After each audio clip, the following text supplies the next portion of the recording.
Hi, everyone. Welcome back to the Floorplan. This is a podcast about the future of work and the workplace and how we can reimagine work and life. And as of this episode, we're also adding an addition where I will not only interview guests as I normally do, but have a solo episode where I'm going to talk about the latest research, what I've been getting up to, traveling, having adventures around different workspaces, and also answering some questions from all of you in the community, which we have some fantastic ones today. So thank you to everyone for that. And thank you so much for your support of our most recent episode, where you probably noticed a bit of a change. So, in those episodes, I always do the interviews, but my co host, Matt Weber, has always done the introduction with me. Matt is still here. He's still producing the podcast, but he's taking a little bit of a different role behind the scenes and a few other projects he's working on. So, very grateful to still have him here with us. But I'm very excited for today to, as I said, have this first solo episode and dive into some of the things that I've been doing, which are very topical with when we look at what's actually going on at the moment, especially around topics like AI, but also really what difference do different workspaces make to us. So I was recently in New York for a couple of events, and for any of you who don't live in Australia, it's a bit of a mission for us to get anywhere, but particularly over to the US. And so previously, the most usual way to go was to fly from here to LA, go through customs in LA, which is a whole experience in itself, and then get on another 6-hour flight across to New York, which is extremely exhausting. There are a few other options now, which is great. And one that I've done a couple of times now is to go over to Auckland, which is 3 hours from the east coast of Australia. And then it's a 16-hour flight to New York to JFK, which might sound terrible. It is a really long flight.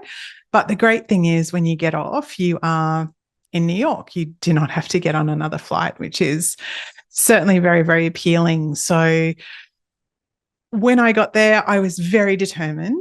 The next day was the Charter AI and Leadership Conference. And one of the reasons I was so keen to go is when you're in a place in Europe, in the UK, in the US, is that you are at conferences where, you know, some of the leading thinkers at different organizations are in the room, which is something you just don't get as often in Australia. So when I went to the Charter conference, that was very, very much the case. So I was like, right, I'm going to go get myself kind of refreshed a little bit as I can. So I was staying in on the edge of Tribeca and Soho, which is one of my favorite areas in New York. I love the architecture. I love all the independent retail.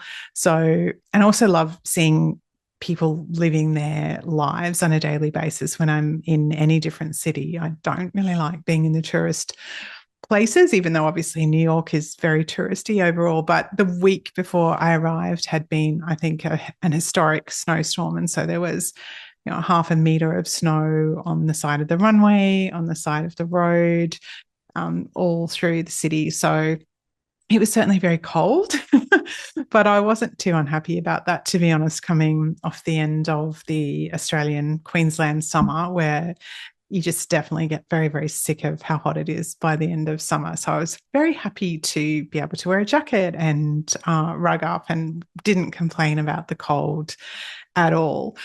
Another thing I love to do as soon as I arrive is to go to a great cafe, a great health food store, kind of stock up on things that are going to make you feel good after you've just been flying for about 19 hours. So I was pretty excited to notice that I was staying right near Happier Grocery, which is a fantastic little independent kind of health food store cafe.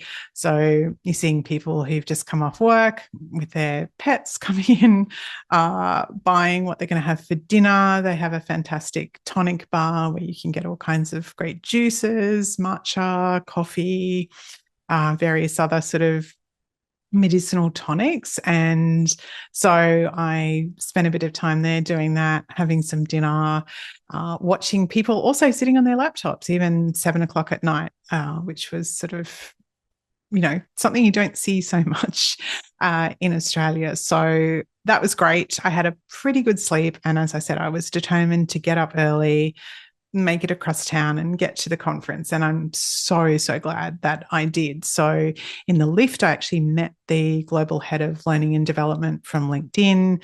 Some of the speakers were the Chief Human Resources Officer from IBM, the head of workplace transformation at Microsoft. Actually sat next to the managing director from one of the divisions globally for the Boston Consulting Group. The chief economist from OpenAI was also speaking. So you're really hearing, obviously, there's been a lot recently in the media in the past few weeks, especially around layoffs. A report from Anthropic saying these are the type of jobs that are going to be taken over, which was perhaps some that people were not thinking might be taken over initially.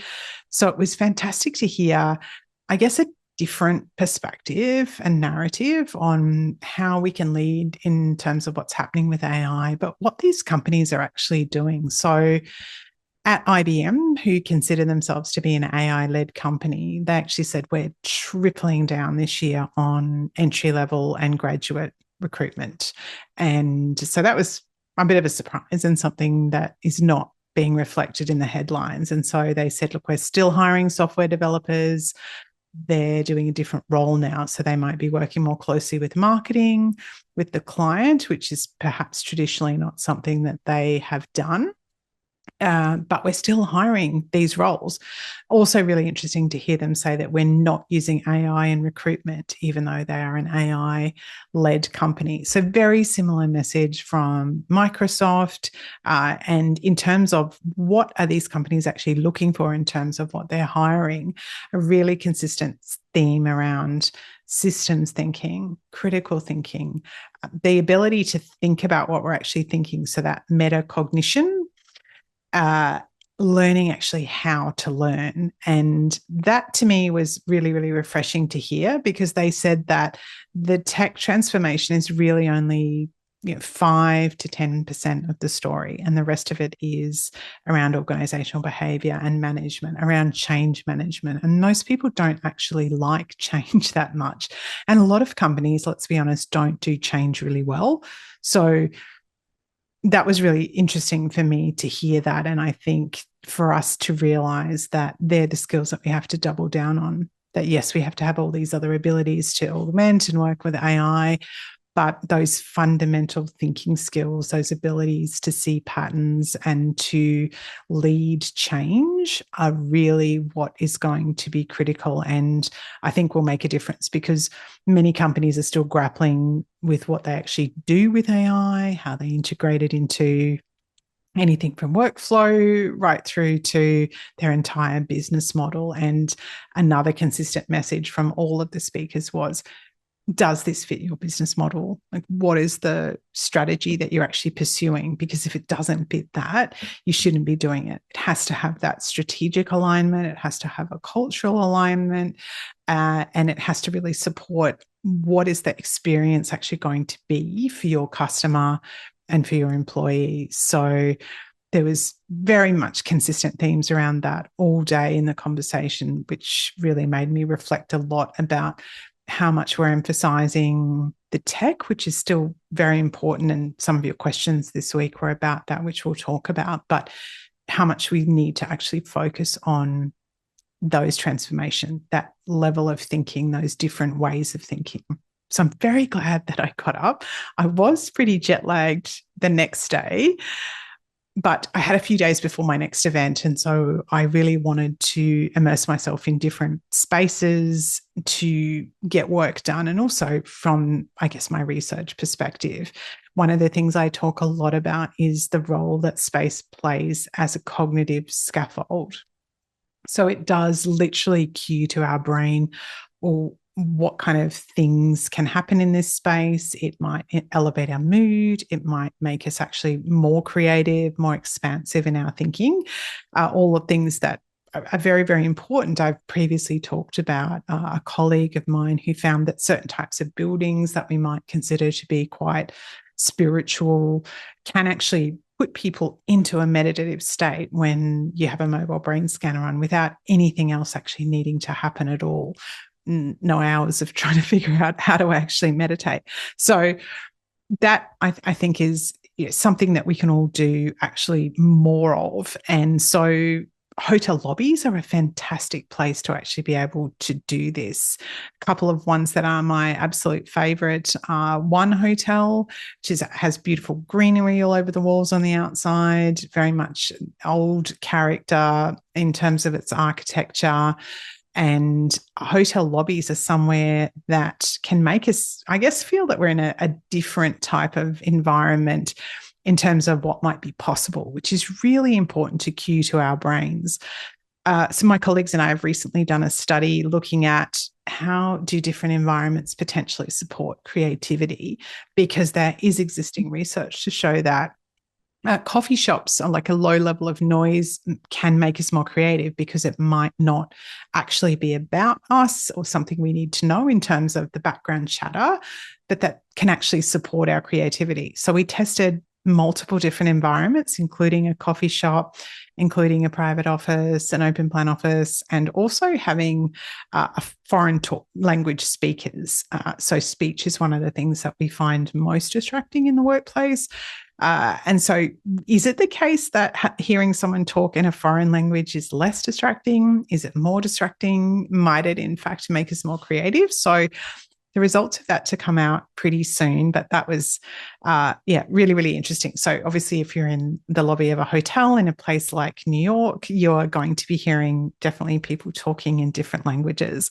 I also went to the Ace Hotel at Brooklyn. So I think Ace was one of the original hotels when co-working started, that people were using the lobby as a co-working space. Beautiful environment. So the one in Brooklyn, like very, very high ceilings, furniture on different levels, lots of textiles, lots of texture, just very cozy, a great place to think and actually get things done. And the other thing about using these spaces that is really, really important is it's not just using different spaces, which I highly recommend doing, going exploring in your own city, try different places, see what effect it might have on this task is really good for collaboration, or this space is really good for collaboration. This one is great for creativity. This is a good space for me for focused work. And I talk a lot about work states, which is really, we should be thinking more about what is the task that I have to complete. So is it that deep focus? Is it just some boring admin? Is it collaboration? Is it creativity? Is it problem solving? And then what type of space is best going to support us getting into the state we need to do that work? And it isn't just one space. And I'll talk about that a little bit more in a minute in terms of what our brains actually need. So sometimes it can be using different objects as well if you can't necessarily move spaces. So can you use, coffee, can use scaffold of other things, beautiful stationery, the tech that you have with you. All of these things can actually help anchor us into different states to get the work that we need done. So if you have that $20 very cheap pen, or one from a conference that you didn't really like, you don't have to go and spend $300 on a pen. But I would really recommend, try something else. Go and buy a pen that you really like. And all of these little things do actually make a different cue for our brains in terms of getting us into a different space. Cluttered spaces tell our brain that things are kind of chaotic. It's good for creativity, actually, but it's kind of bad for everything else, because your brain is trying to solve what it perceives to be a problem of mess. So that makes it really difficult for you to think about doing other things and focus on your work, because your brain is literally scattered because of the mess that is around you. So recommend definitely working in hotel lobbies, fantastic spaces, and very, very, I find it great for creativity and for inspiration, definitely. The next thing I did was I always love to go and hang out in fantastic bookstores. And that's something I really miss in Australia, that we just don't have those bookstores anymore that we used to. There's very, very few. So there are so many in New York, but a couple that are my favorite. One is Argosy Bookstore. So it's in Midtown. You could honestly spend an entire day inside this space. So it has 6 floors, lots of rare books, out of print books. It has beautiful old wooden desks, the green library lamps. And it also has antique maps, which I have a big passion for. Love an antique map. So it kind of makes you feel like you're going back in time, which is really, really fun. It definitely is a great cognitive scaffold. And on this particular topic, I actually talk quite a bit about this with Lola Berry. So I'm having her back on the podcast shortly. She had a career as a nutritionist in Australia, had her own business, really successful TV host, and decided she wanted to become an actor. She moved to LA a few years ago, incredibly tough space to be operating in, and has had some really big wins, which she will share with us on the podcast coming up. But one of the things she talked about was exactly this cognitive scaffolding. And she didn't even realize that this is what she was doing. So immersing herself in a particular environment to cue her brain to sort of prepare for when she does have those jobs that she actually wants. So she's recently been working on the set of Grey's Anatomy, which is a very long running TV show, enormous sets. And we talk about what effect that actually had on her, both physically and cognitively, and the inspiration around that. So highly recommend, if you want to transport yourself into a different state to prepare for something or to sort of escape from something else, all of these types of spaces are worth experimenting. Maybe not the Grey's Anatomy set. That might be a little bit more challenging to achieve.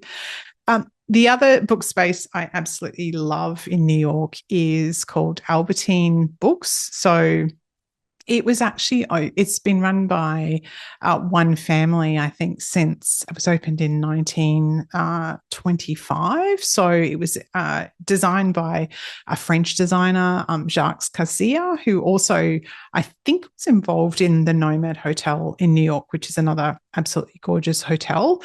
And it's really like, not like a retail bookstore, but it's sort of like this incredible private library. And on the second floor, it has this beautiful hand-painted mural on the ceiling of constellations and stars and planets, beautiful leather couches. They have events that they run in kind of collaboration with the French embassy. So different speakers, different authors there. And one of the things that I actually love that unfortunately wasn't on when I was there was they have an annual night of philosophy. And so they will have different thinkers, different authors actually come and speak for 20 minutes on different philosophy topics. And it actually goes all night.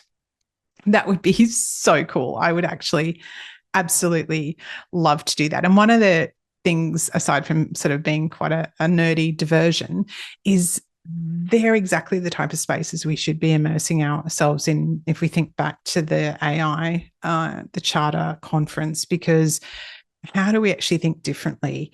Are we just repeating what's already been fed into AI? But where are we looking for different lenses, different, I guess, areas of discipline that we can then bring a new way of thinking to something? So it's just an absolutely beautiful space, and I would highly, highly recommend going and spending time there. The other one is Kinokuniya, which is an English-Japanese bookstore. We do have one in Australia. It's very large in Sydney. I think there's actually 2 now in Sydney, but they also have fantastic stationery, so definitely go and check that out if you can, or find a great bookstore or stationery store to go and do some work in. And it really does encourage those different ways of thinking, as well as buying beautiful books, buying different stationery. I spent some time as well in Goods for the Study in Soho, which is a gorgeous stationery store in terms of just its layout, the colours, everything that's actually included. Lots of things that you can pick up to help scaffold you into this new way of working, which is so, so important. So I think we just need to think all the time about how can we get out of the space that we're in, like literally and figuratively. So our way of thinking is probably the thing that challenges most of us and most organizations, is that we do tend to do the things that have worked before, that are the easiest, that we just tend to do things the same way. So this is a way of actually prompting us to physically get out of that. And then there was a million cafes. A couple of my favorites are 12 Matcha, that has beautiful aesthetic and design. Lots of people use it as a workspace. So much so that when I was there, they actually, not because of me, but they actually made an announcement to say that from, I think, 1 p.m. onward in the afternoons, that it had to be a laptop-free zone, which really kind of shows you how much now all these public spaces are now being used as workspaces in this new world of work. So matcha cheesecake there is amazing. The matcha is very authentic, very traditional, absolutely gorgeous.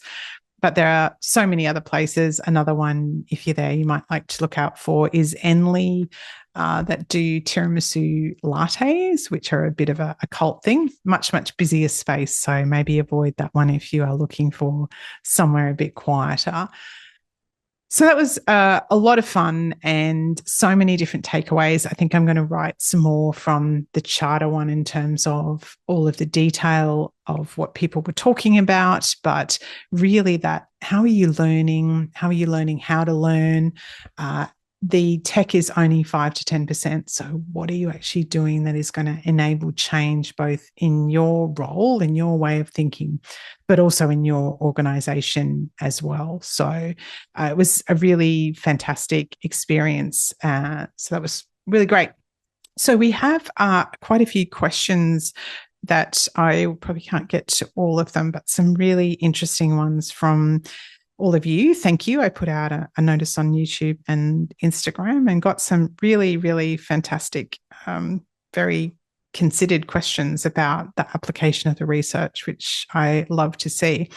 So one was, how is digital and AI enabled work reshaping power inside organizations? And does it amplify certain personality types more than others? So very interesting question. So if we think about it, definitely is starting to shift power, because aside from the obvious of all people who just aren't comfortable with AI, who are limiting themselves to just using it like the next version of Google, it's really shifting power towards people who can ask better questions. So it's not just about task execution. And I'm sure you've probably seen studies that have come out. There's been a lot of media recently about what happens to our brain if we just over rely on AI and we don't do our own thinking. So the people who do it really successfully are using their own expertise, but they're pairing that with critical thinking. So, if you're just regurgitating things on AI, that's really obviously not going to be the direction you should go in. And I think there's a big backlash against that at the moment. So if I see something on social media, on LinkedIn, or if it's an article, and I guess maybe because in my university role with students, I'm always having to look at, well, was this written by AI or the student? Because we do actually want to teach them how to think. That I just can't stand reading things that have been written by AI and the AI slop and all of those sort of things. So I want things, and I think this is increasingly going to be the case, like the philosophy talk night, where people are interested in real life, immersion experiences, critical thinking, different ways of thinking. There's a lot going on around this space at the moment in publishing, with books and authors having their books redacted and withdrawn from sale because they're found to have been written, or at least partially written, by AI. So there is definitely a big backlash against that at the moment. So in terms of personality, what AI tends to, I suppose, elevate is people who have a lot of agency, who are really curious, who are experimental in their way of thinking, because they're going out and looking for different ways to do things. And also people who are really comfortable with ambiguity. That's something else I heard a lot at the Charter Conference was, how comfortable are you with uncertainty? So for people who are more passive contributors, who tend to rely on waiting for a linear instruction. I'm not sure that that's going to, they're probably the people who are going to see that dynamic shift in terms of the power. So it might not always be a good thing. People who are just going and seeking things out on AI and regurgitating that in meetings, and if people are not critically analysing that and questioning that value, then we could see a really not such a great shift of power. So that's something to certainly be conscious of. But I think for all of us, it's how are we thinking differently? How are we challenging our thinking every single day to apply that metacognition, that thinking about thinking as well? So another great question about if workplace design fundamentally shapes behaviour, why do organisations still treat culture as something to measure rather than something to design? And what would it look like to intentionally design environments that lead to better decisions? Such a cool question, again. So environmental psychology has really given us insights into this for quite some time. And I do think there needs to be a lot more emphasis on how we can actually design organizations, or how we want to express the culture that we're seeking in an organization through the space. So if you take a jail, that is deliberately designed to limit certain types of behavior and encourage other types of behavior. And we do the same thing in organizations. In retail, they figured this out quite a long time ago. So you will have an environment that is specifically designed in retail to encourage what we call an approach behavior. So we want you to come into the store, we want you to stay there for as long as possible and spend as much money as possible. So for example, red is a really great color in that type of environment because it promotes high arousal and high emotion. So that might make you more likely to spend more money or do something like that, not necessarily something we would want to reflect in an organizational setting. Concrete is loved by architects, but that has a really specific message in terms of that cognitive scaffold to our brain and our body. It makes us feel more fearful and more constrained, less likely to take risks, as opposed to some of the spaces I was talking about, like the hotel lobbies, where you've got these enormous high ceilings, certain colors, certain materials actually make us more creative and more expansive in our thinking. And so it does have a huge effect. We should definitely do that. And in terms of how does that actually lead to making better decisions, when we have those cluttered spaces, as I was talking about, our brains are overloaded. Research has shown that a cluttered space will actually make us potentially make a poorer decision.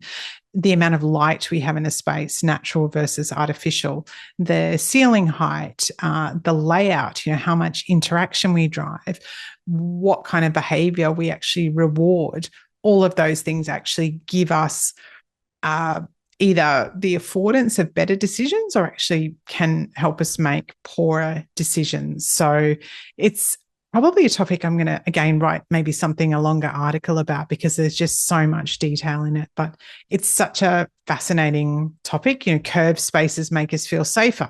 Natural materials help us reduce stress. So are we going to make better decisions if we feel more comfortable, safer, if we have lower levels of stress? Absolutely. In most contexts, yes. What about if we need more creative decision making? What kind of environments are going to support that? So we know that all of those things are possible through design. And I had another very similar question on this in terms of much more interest being focused by this person in their career on wanting to understand how the environment actually supports this or actually makes it work. So we should be designing around different states of mind and environments where people just think better naturally, which is something that absolutely can be engineered and is very much the direction we need to go in. So thank you for those questions. That's fantastic. And next, we've got some fantastic guests coming up, as I said, Lola Berry coming on in the next few weeks, and also Dr. Mike Todorovic, who I work with, who some of you might know on his YouTube channel is quite famous as Dr. Mike. And so he is someone who's just full of energy, full of ideas. We're going to be talking about things like email apnea, which you may probably have never heard of. And what is that? You probably heard of sleep apnea, but not email apnea, and a whole lot of really interesting and practical things in terms of work, how it affects our brains and bodies, what kind of things we can do to enhance that, and also what can we do when we can't actually make significant change in our work environment, which unfortunately is for a lot of us. And talk about a few other work adventures that I had recently on that, where I was in Auckland for a different event with some different people from the university, including Dr. Mike, and what it's like to be climbing up and down 70 flights of stairs at 11:30 at night. What that really tells you about your work colleagues. But I can say that Dr. Mike is someone who is always cheerful and happy, even in that kind of situation. So thank you again so much for all of your feedback, all of your comments, and for listening and being here. And I will see you again very soon for our next interview.